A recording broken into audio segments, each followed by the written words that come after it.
The Presidio Trust, and I want to acknowledge some of my fellow team members who are also instrumental in making today happen. My wonderful co-producer, Mira Beeler, right there. Damien Rafa. Damien, where are you? Over there. He's our wonderful outdoor education specialist. And our trust historian, Dr. Barbara Berglund Sokolov, who you'll just be hearing from in a minute, who is a very strong power behind making all these Presidio 27 events happen. I just want to welcome you because this is part of a lot of different programs that we do here at the Presidio, some based at the Officers Club, some at other locations like today.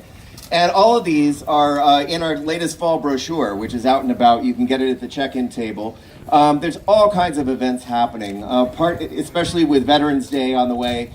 We have a lot of different veterans-related events looking at all kinds of different perspectives, from historical to the sheerly enjoyable. Like we have one of our great dances at the Officers Club coming up next month. That's going to be a USO World War II theme. Costumes strongly encouraged. It's going to rock. But there's a lot of other things happening, and they're all detailed in this brochure, so we hope you'll come join us for these events. And like everything that we offer here at the Presidio, it is free. We like free? Yeah. Free is good. So just check out our website, check out our brochure, sign up on Eventbrite, and come join us. There's a lot coming down the pike. We are feeling so honored today because this is a kind of program that we wanted to do for a long time. One of the very unique things about the Presidio is that there is so much history embedded at every layer, practically in every square foot of this place. And it's many, many complex layers of history that take a lot of decoding, a lot of detangling, a lot of interpreting. Some of it bright, some of it dark, some of it in between. But it is so special for us today to be able to bring you right to the spot where a historical event happened of great significance, and to actually have some of the participants who were there and part of that event be part of today's commemoration. So thank you all for joining us so much. I'm going to turn things over now to Dr. Barbara Berglund Sokolov. Thank you so much for joining us today. Thank you. Thank you, Brad. Thanks, everybody, for being here. I am so excited for today and what we have in store. I'm going to keep it really brief, and I'm just going to go through the lineup. Some of you have probably picked up programs that delineate all of this in further detail, but I want to just make sure everybody has an idea of what we have planned for today. So, starting now, for about the next half hour or so, we're going to have speakers from these steps. People deeply connected to the events are going to come up and talk about their experience, talk about what this 50th anniversary commemoration of the Presidio 27 sit-down feels like for them. Then, after we finish with that, we're going to move around the corner where the sit-down actually took place, and we will read the names of the Presidio 27 and Richard Bunch, who was killed by a guard who precipitated the sit-down, one of the events that precipitated it. The names, as you can see, are on either side of the pillars on side of me. We're honoring these men today. We will read their names, and we will collectively sing "We Shall Overcome" like they did 50 years ago in that spot. Then we'll kind of separate, won't be doing things necessarily in unison, but there'll be a number of activities to participate in. One will be at this table right over here. You'll have access to a multimedia tour that we put together that you can access on our iPads or on your own phones. So we'll have that for you. It has audio, video, takes you inside the stockade since we can't actually go in there today any longer. So that should be really neat for you to experience. There'll also be a conversation corner over here, and some of the people connected to the Presidio 27 events will be wearing name tags identifying them, so you can chat, talk about experiences of this history in a fairly intimate setting. And there'll also be a place for you to leave notes for the 27, for your community, for the world, for us, the event organizers, just to share your thoughts. So all of that will be taking place over on this side of the building. So I think without further ado, I will now introduce you to one of the Presidio 27. He'll be our MC for the rest of this speaker series up here. Keith Mather. Yay.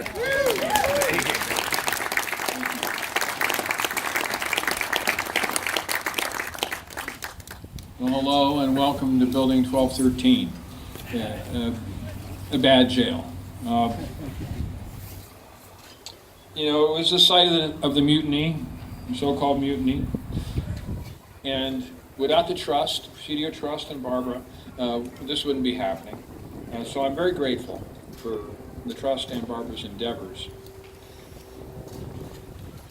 I want to thank all the Presidio 27 members and their families for attending this. This is a big deal for all of us. Okay. I'd like to also thank Veterans for Peace, Chapter 69, San Francisco, for assisting and being an integral part of this event. We all welcome you to the 50th anniversary of the Presidio 27 mutiny that occurred here October 14th, 1968. We sat down in protest of the tragic killing of Richard Bunch, an unnecessary shotgun killing of a 19-year-old. 3 days prior, on October 11th, 1968, while on a work detail, working under the gun. We wanted an end, when we sat down, we wanted an end to all shotgun work details. We had a list of demands, and Walter Pulowski read them for us. We wanted an end by guard staff of racial harassment of the African American prisoners within the stockade. We wanted psychological evaluations of all prisoners and all guards, and we wanted proper training for our guards. And an end to the overcrowded and harsh conditions inside this stockade.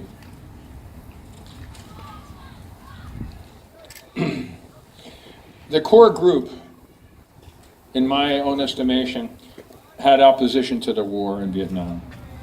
Not all of us maybe had the same mindset in that area, but we were all shocked by Richard's killing, and we all had to do something, and this is what we did. They had killed one of us, and none of us could let the Army cover it up and make it okay, make it a justifiable homicide. We saw it as our revolutionary moment. As men called us prisoners, we were bonded for life in a common cause, our duty to our fellow man. Now, 50 years later, we gather to commemorate Richard's death and life and our common loss with deep respect, commemorating the members of the 27 that are no longer with us. We celebrate today, 50 years later, the faith and trust we had in each other then, and that continues to this day. We were the only ones we could trust inside the stockade, except for one man, Roger Broomfield, one of our guards. He'll be up a little bit later. We gather now to remember the movement and be reminded of how we were strong as young men because of each other and the support we knew we had outside. The mutiny began as a thinly veiled rage over the shotgun killing of Richard Rusty James Bunch, a young man who needed help, and all he wanted to do was go home. After the shock to our psyche of having a fellow soldier prisoner shot in the back and killed while simply walking away, coupled with a healthy fear and desire to rebel, we pushed back by sitting down. We were doing hard time in a small stockade, a damp and cold concrete building just above the deck of the Golden Gate Bridge. It was built to hold 60, and there were over 100 of us in here at times. We were AWOLs. The Army called us deserters, working class draftees, Vietnam vets. My phone's ringing. and with no interest and nothing to be gained by going to war. Certainly not with the people of Vietnam. We were fighting against the direction our government wanted us to take. It was a long time ago, yet it is as clear and cool as the air off the ocean here in San Francisco. Now we have come to a place where we meet the reality of time. As we do, it becomes essential to write, record, film, and speak directly of that day and the days that followed. To those who are listening now and to those who will, so that our thoughts and our legacy live, and that the brave moment we became part of, for me, the mutiny is a badge of honor that continues to extend our love of each other and the world. Thank you.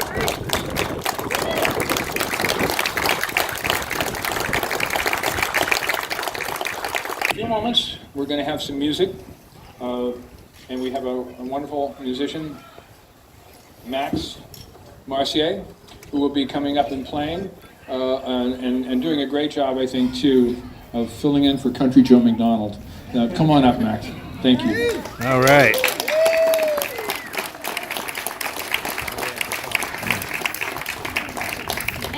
And I'll just add that he may not be Country Joe, but he's about the same age that the 27 were in 1968. All right. Absolutely no Country Joe and not claiming to be, but I'm hoping that I can bring you all some good music today. Feel free to sing along. I don't like to do this kind of stuff alone.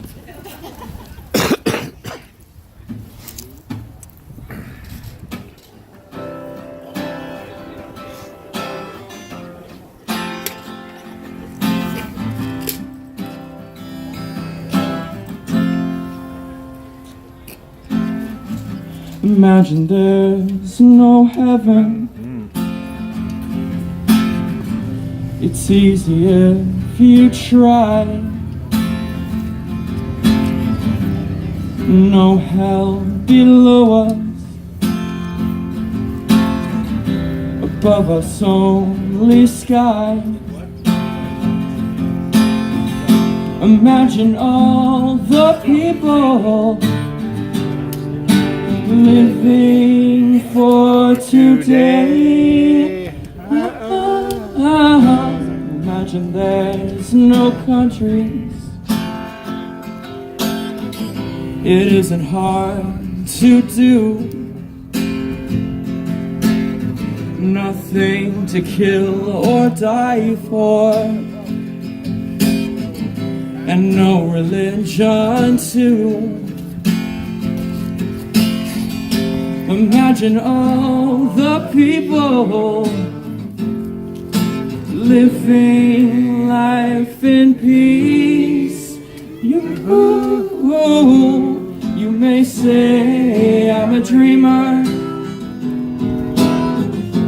but I'm not the only one. I hope someday you'll join us, and the world will live as one. Imagine no possessions. I wonder if you can. No need for greed or hunger. A brotherhood of man. Imagine all the people living on the world. You may say I'm a dreamer, but I'm not the only one. I hope someday you'll join us, and the world will live as one. I hope someday you'll join us, and the world will live as one. Yeah.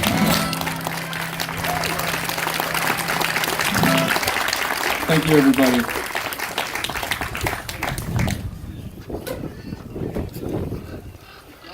Keep going. This time. Another song. You want some more? Yes.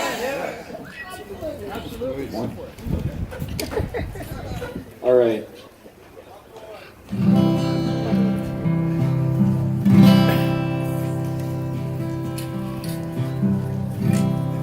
Okay. I'm gonna play a song. I prepared this one, but I'm actually gonna play an original for you. This song is called Blocked.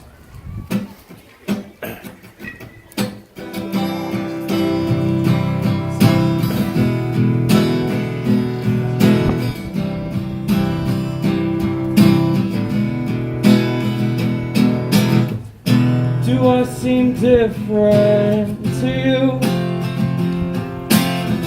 What would be different to you? 'Cause I know that you'll take me again this time.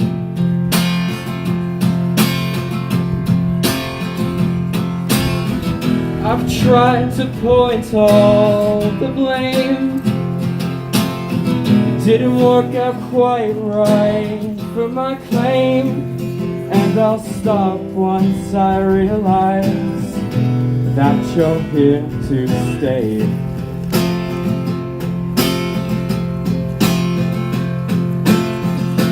If I could, I would buy you anything you wanted. If I could, I would give you all of my attention. But I'm blocked, and I know you see it too. I am lost behind everyone's truth.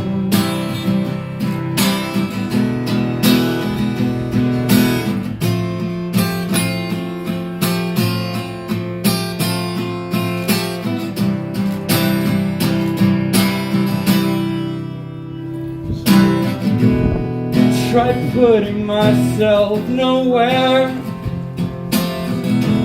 Tried hiding behind a mask, but you were there. Tried pushing you away till you got scared.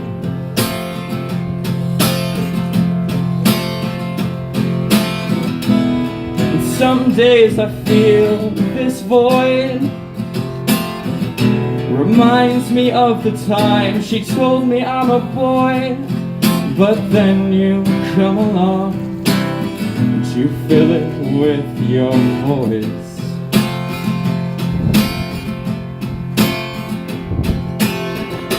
If I could, I would buy you anything you wanted. If I could, I would give you all of my attention. But I'm blocked, and I know you see it too. I am lost behind everyone's truth.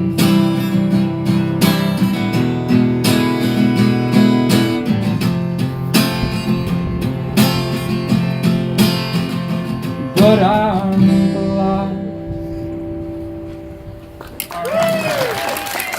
Thank you.